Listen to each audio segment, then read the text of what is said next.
എല്ലാവർക്കും ഒരു പുതിയ വീഡിയോയിലേക്ക് സ്വാഗതം. ഈ ചാനൽ ആദ്യമായിട്ട് കാണുന്നവർ ചാനലൊന്ന് സബ്സ്ക്രൈബ് ചെയ്യാൻ മറക്കരുത്.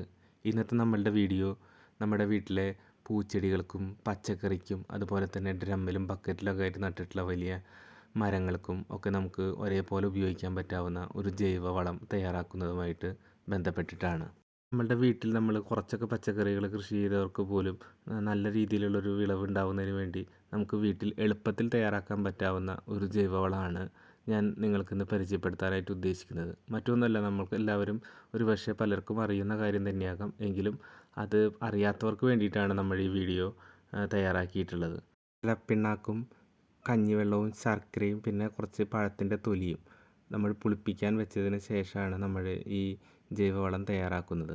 അപ്പോൾ ഇത് നമ്മൾ ചെടികൾക്കും പച്ചക്കറികൾക്കും അതുപോലെ തന്നെയുള്ളവയ്ക്കൊക്കെ നമുക്ക് ഉപയോഗിക്കാവുന്നതാണ്. അങ്ങനെ ഉപയോഗിക്കുമ്പോൾ നമുക്ക് നല്ല രീതിയിലുള്ള ഒരു ചെടികളുടെ വളർച്ചയ്ക്കും അതുപോലെ തന്നെ പൂക്കളുണ്ടാകുന്നതിനും അതുപോലെ തന്നെ പച്ചക്കറികളിൽ നന്നായി കായ്ഫലം പിടിക്കുന്നതിനൊക്കെ നമുക്ക് ഉപകരിക്കുന്ന ഒന്നാണ് ഈ ജൈവവളം. അപ്പോൾ ഞാൻ ഒട്ടുമിക്ക പച്ചക്കറികൾക്കും ഇത്തരത്തിലുള്ള ജൈവവളം തന്നെയാണ് കുറേ കാലമായിട്ട് ഉപയോഗിച്ച് വരാറുള്ളത്.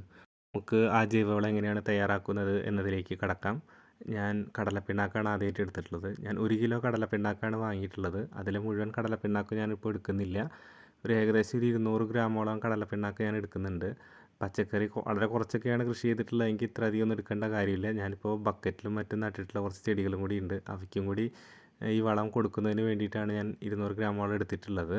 അപ്പോൾ നമുക്ക് ഈ കടലപ്പിണ്ണാക്ക് വളക്കടയിൽ നിന്നോ അല്ലെങ്കിൽ പലചരക്ക് കടയിൽ നിന്നൊക്കെ വാങ്ങാൻ കിട്ടും. 1 കിലോ ഒക്കെ നമ്മൾ വാങ്ങിച്ച് വയ്ക്കുകയാണെങ്കിൽ നമുക്ക് കുറേ നാളിത് ഉപയോഗിക്കാൻ സാധിക്കും. അപ്പോൾ ഞാനത് ബക്കറ്റിലേക്ക് കടലപ്പിണ്ണാക്ക് ഇട്ടിട്ടുണ്ട്. ഇനിയിപ്പോൾ ഇത് ഒരു 4 കപ്പോളം വരുന്ന കഞ്ഞിവെള്ളമാണ് എടുത്തിട്ടുള്ളത്. ഈ കഞ്ഞിവെള്ളം ഉപ്പിടാണ്ട് നമ്മൾ മാറ്റി വെച്ചിട്ടുണ്ടായിരുന്ന കഞ്ഞിവെള്ളമാണ്. ഉപ്പിട്ടിട്ടുള്ള കഞ്ഞിവെള്ളം ഇതിന് നമ്മൾ ഉപയോഗിക്കില്ല. നമ്മൾ ഉപ്പിടാത്ത കഞ്ഞിവെള്ളമാണ് എടുക്കേണ്ടത്. അത് നമ്മൾ ദേ ബക്കറ്റിലേക്ക് ഒഴിച്ചിരിക്കുകയാണ്. അതിനുശേഷം നമ്മളൊരു കമ്പെടുത്തിട്ട് നന്നായി ഇളക്കി കൊടുക്കുകയാണെങ്കിൽ ആ കടലപ്പിണ്ണാക്ക് ഈ കഞ്ഞിവെള്ളത്തിലേക്ക് നന്നായി അലിഞ്ഞ് ചേരുന്നതായിരിക്കും. അത് പെട്ടെന്ന് തന്നെ അലിഞ്ഞ് ചേരുന്നതാണ്. ഇതിപ്പോൾ ഞാൻ ഒരു അച്ച് ശർക്കരയാണ് ഇനി എടുത്തിട്ടുള്ളത്. അത് നന്നായി പൊടിച്ചെടുത്തിട്ടുള്ളൊരു ശർക്കരയാണ്. അത് നമ്മൾ ഈ കഞ്ഞിവെള്ളത്തിലേക്കും ഈ കടലപ്പിണ്ണാക്കും മിക്സ് ചെയ്ത് വെച്ചതിലേക്ക് ഇട്ട് കൊടുക്കുക. അത് ഇട്ട് കൊടുത്തതിന് ശേഷം നമ്മൾ നന്നായി ഒന്ന് ഇളക്കി കൊടുക്കുന്നത് നന്നായിരിക്കും. അതിന് ശേഷം കുറച്ച് പഴത്തിൻ്റെ തൊലി, 1-2 തൊലി, ഇപ്പോൾ റോബസ്റ്റ പഴത്തിൻ്റെ തൊലിയാണ്, അത് ഏത് പഴത്തിൻ്റെ തൊലി വേണമെങ്കിൽ നമുക്ക് ഇടാം. അപ്പോൾ നമ്മളത് ഇതിലേക്ക് ഇട്ട് കൊടുക്കുകയാണ്. അത് ഇട്ട് കൊടുത്തതിന് ശേഷം നമ്മൾ നന്നായി കമ്പ് വെച്ചിട്ടൊന്ന് നന്നായി ഇളക്കി കൊടുക്കുക. അങ്ങനെ നന്നായി ഇളക്കി കൊടുക്കുമ്പോൾ ആ ശർക്കരയും അതിലേക്ക് നന്നായി അലിഞ്ഞ് ചേരുന്നതിന് വേണ്ടിയിട്ടാണ് നമ്മളത് ഇങ്ങനെ ഇളക്കി കൊടുക്കാൻ പറയുന്നത്. അത് നന്നായി ഇളക്കി കൊടുത്തതിന് ശേഷം നമ്മൾ മാറ്റി വയ്ക്കുക. ഒതുങ്ങിയിട്ടുള്ളൊരു സ്ഥലത്തേക്ക് നമ്മൾ മാറ്റി വയ്ക്കുക. നമ്മളൊരു 3 ദിവസത്തിന് ശേഷമാണ് ഇനി നമ്മളിത് ഉപയോഗിക്കാനായിട്ട് എടുക്കേണ്ടത്. അപ്പോൾ എല്ലാ ദിവസവും നമ്മളതൊന്ന് ഇളക്കി കൊടുക്കണം. 2 നേരമെങ്കിലും നമ്മളത് ഇളക്കി കൊടുക്കണം. അപ്പോൾ നമ്മളത് ഇളക്കി കൊടുക്കുമ്പോൾ എപ്പോഴും അതൊരു ആൻറ്റി ക്ലോക്ക് വൈസിൽ വേണം നമ്മളത് ഇളക്കാനായിട്ട്. അതായത് നമ്മൾ സാധാരണ ഇങ്ങനെ റൈറ്റിലോട്ട് ഇളക്കുന്നതിന് പകരം ലെഫ്റ്റ് സൈഡിലേക്ക് നമ്മളിങ്ങനെ ഇളക്കി കൊടുക്കണം. ഒരു 3 ദിവസം എന്തായാലും കഴിഞ്ഞതിന് ശേഷം മാത്രമേ നമ്മൾ ഈ ജൈവവളം ചെടികൾക്ക് ഉപയോഗിക്കാൻ പാടുള്ളൂ. അതിനു മുമ്പ് നമ്മൾ ഉപയോഗിക്കുകയാണെങ്കിൽ നമ്മൾ വിചാരിച്ച ഒരു ഫലം അതുകൊണ്ട് കിട്ടില്ല. അത് എന്തായാലും അപ്പോൾ 3 ദിവസം കഴിഞ്ഞിട്ടുണ്ട്. അപ്പോൾ നമുക്ക് അതിന് ഇനി ചെടികൾക്ക് ഒഴിച്ച് കൊടുക്കാനായിട്ട് എടുക്കാം. അപ്പോൾ ഞാൻ ഒരു കപ്പിൽ വളരെ കുറച്ച് അതിൻ്റെ വളം എടുത്തിട്ടുണ്ട്. അതെടുത്തതിന് ശേഷം നമ്മളത് നേർപ്പിച്ചെടുക്കണം. നേർപ്പിച്ച് വെള്ളം ഒഴിച്ചിട്ട് ഒരു കപ്പിലേക്ക് മുഴുവൻ അത് നേർപ്പിച്ചെടുത്തതിന് ശേഷമാണ് നമ്മൾ ചെടികൾക്ക് ഒഴിച്ച് കൊടുക്കേണ്ടത്. കണ്ടോ, ഞാൻ വളരെ കുറച്ചേ എടുത്തിട്ടുള്ളൂ. നമ്മൾ എടുക്കുന്നതിൻ്റെ 5 ഇരട്ടി എപ്പോഴും വെള്ളത്തിൽ നമ്മൾ മിക്സ് ചെയ്യണം. അപ്പോൾ ഞാൻ വളരെ കുറച്ച് എടുത്തിട്ടുണ്ടായിരുന്നുള്ളൂ. ആ കപ്പിൽ ഞാൻ നിറയെ വെള്ളം മിക്സ് ചെയ്തിട്ട് എടുത്തിട്ടുണ്ട്. അതിന് നമ്മളൊന്ന് ഇളക്കി കൊടുത്തതിന് ശേഷം നമുക്ക് ഏത് ചെടികളുടെയും കടക്കിലേക്ക് ഇത് നന്നായി ഒഴിച്ച് കൊടുത്താൽ മതി. അപ്പോൾ ഞാൻ ഇവിടെ പച്ചക്കറികൾക്കാണ് ഞാൻ ഒഴിച്ച് കൊടുക്കുന്നത് ആദ്യം. അതിപ്പോൾ മുളകിനും വഴുതനയ്ക്കൊക്കെ ഞാൻ ഒഴിച്ച് കൊടുക്കുന്നുണ്ട്.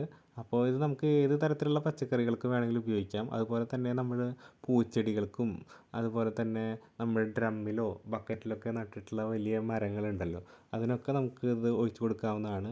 വളരെ നല്ലൊരു റിസൾട്ട് ഇതുകൊണ്ട് നമുക്ക് എപ്പോഴും ഉണ്ടാവുന്നതാണ്. പ്രത്യേകിച്ച് ചെടികളൊക്കെ പെട്ടെന്ന് വളരുകയും അതുപോലെ തന്നെ നല്ല രീതിയിൽ കായ്ഫലം ഉണ്ടാവുകയും ചെയ്യാനായിട്ട് ഉതകുന്ന ഒരു വളമാണ് ഈ കടലപ്പിണ്ണാക്കിൻ്റെ ഈ ജൈവവളം എന്ന് പറയുന്നത്. അപ്പോൾ തീർച്ചയായിട്ടും നിങ്ങളിത് ഒരു വട്ടമെങ്കിലും ഒന്ന് പ്രയോഗിച്ച് നോക്കും. നിങ്ങൾക്ക് അതിൻ്റെ റിസൾട്ട് പെട്ടെന്ന് തന്നെ കിട്ടുന്നതാണ്. നമ്മളൊരു 2 ആഴ്ച കൂടുമ്പോഴൊക്കെ ഇങ്ങനെ ഈ ജൈവവളം ഉണ്ടാക്കിയിട്ട് ചെടികൾക്ക് ഒഴിച്ച് കൊടുക്കുകയാണെങ്കിൽ ചെടികൾ പെട്ടെന്ന് തന്നെ വളരുന്നതാണ്. ഞാൻ പൂച്ചെടികൾക്കൊക്കെ ധാരാളം ഇത് ഒഴിച്ച് കൊടുക്കാറുണ്ട്. ഇതിപ്പോൾ ഞാൻ ബക്കറ്റിൽ നട്ടിട്ടുള്ള റംബൂട്ടാൻ്റെയും നെല്ലിയുടെയും തൈകളാണ്. അതുപോലെ കടയ്ക്ക് കുറച്ച് ഇഞ്ചിയൊക്കെ ഞാൻ നട്ടിട്ടുണ്ട്.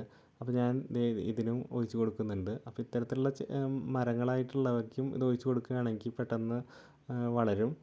അപ്പോൾ നമുക്ക് വീട്ടിൽ എളുപ്പത്തിൽ തയ്യാറാക്കാൻ പറ്റാവുന്ന ഒരു ജൈവവളമാണ് ഈ കടലപ്പിണ്ണാക്കും കഞ്ഞിവെള്ളവും ഒക്കെ ഉപയോഗിച്ചിട്ടുള്ള ഈ ജൈവവളം. നമ്മൾ വീട്ടിൽ വളരെ കുറച്ച് സ്ഥലപരിമിതിയിൽ കൃഷി ചെയ്യുന്നവർക്ക് നല്ലൊരു റിസൾട്ട് ഉണ്ടാവുന്നതിന് ഈ ജൈവവളം വളരെ നല്ലതാണ്.